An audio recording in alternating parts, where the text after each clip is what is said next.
if you look at classic hero mythology, which we're going to do in great detail, what you see is that the typical myth of humanity is we live in a place, we'll say. We have to live in a place, and the place is doing quite nicely, thank you very much. It's like the Hobbits and Frodo, right? The first one, the Lord, what was it called? The Hobbit. Yeah, the Hobbit. Okay, so you got a little shire there, right? It's all peaceful. It's full of these little people who are a little on the arrogant side. They're kind of dopey. They have no idea what the hell's going on in the outside world, but they think that's okay. They think, just, peculiar people are concerned about that sort of thing. They got their little happy paradise going. They live a long time. They eat a lot. They party a lot.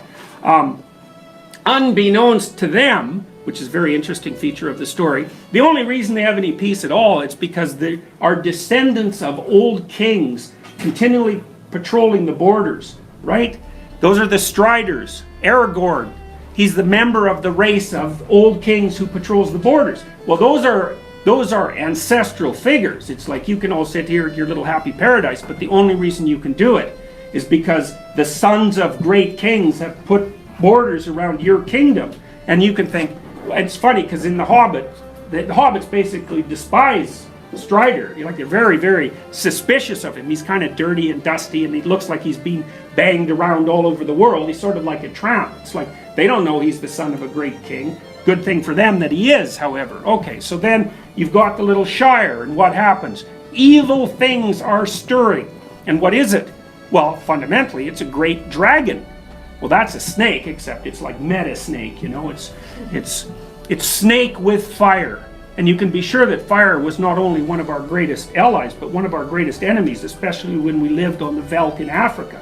Because that thing would burn now and then, and so get the hell away from that. So one hobbit who's woken up by a wizard, right? The wizard is a symbol of the self from the Union perspective. So there's one hobbit who's a little bit more creative and exploratory than the rest, and everybody has a little respect for him, but they think he's pretty damn peculiar. He decides that he's gonna, under the tutelage of the wizard, he's gonna go check out this dragon. So he leaves the borders and he goes out into the unknown.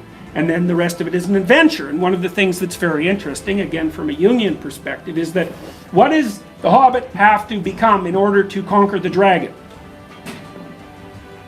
A thief. Now that's pretty weird, because you think, hey man, this guy's out to be a hero, so he should be a hero. It's like, no. He turns into a thief. Why? Well, it's because if you're going to conquer a dragon, you better be a hell of a lot tougher than you are naive.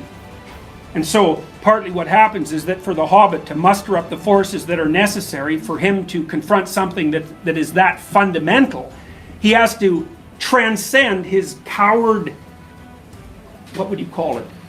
The cowardice that he describes as morality.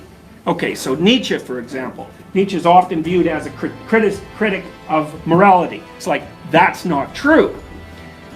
Because Nietzsche identifies morality with cowardice. But that's not what he does. What Nietzsche says is this. If you're too afraid to do something, so you won't do it, then you'll say that the reason that you don't do it is because you're moral. That's not the reason. The reason is you're too damn afraid to do it. You might want to, but you're too afraid. That doesn't make you moral.